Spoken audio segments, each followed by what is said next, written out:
Vă salut! Vreau să vă prezint un mic videoclip, în special pentru domnul Lucian F. și nu numai, poate mai sunt și alte persoane care nu au înțeles. Dânsul spune că nu-i se leagă mămăliga când pune mălaiul cu apa și amestecă. Compoziția nu este una legată, ci una foarte tare. Deci uitați, aici am un pahar de mălai dat prin râjița de cafea. Voi turna tot mălaiul. Este aproximativ plin, nu este plin paharul, dar tot atât apă voi pune cât a fost și mălaiul. Chiar nu înțeleg de ce se întărește.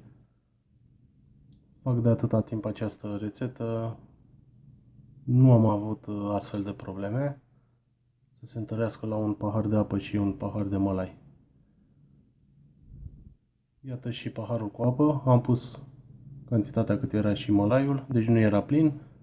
Paharul cu mălai, la fel și acesta, cu apă, nu l-am pus plin. L-am turnat tot. Acum voi amesteca până la dizolvarea completă. Chiar nu înțeleg de ce îi se întărește compoziția. Deci a nu se confunda un pahar de mălai cu un pahar de pezmet amestecate și din acel mix să se scoată un pahar. Nu. Deci un pahar cu mălai amestecat cu un pahar de apă. Exact cu același pahar, ca măsură. Priviți. Am amestecat, mai a rămas puțină.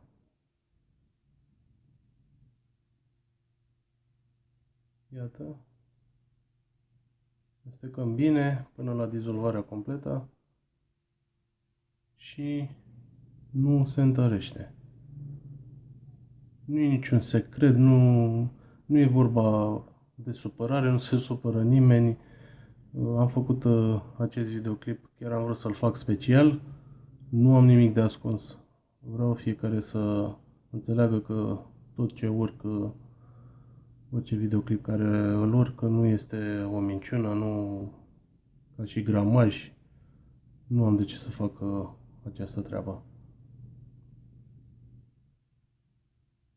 După care, după cum bine știți și în videoclip, această compoziție se pune la baie-marie, se amestecă până devine compoziția legată. După care o vom lua de pe foc și o vom amesteca treptat cu pezmetul.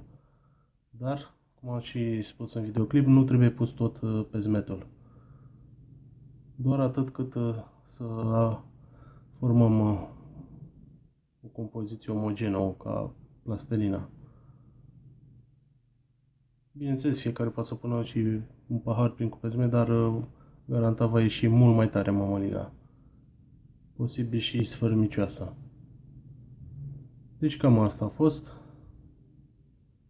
Ce să vă mai zic? Spor la gătit. La revedere!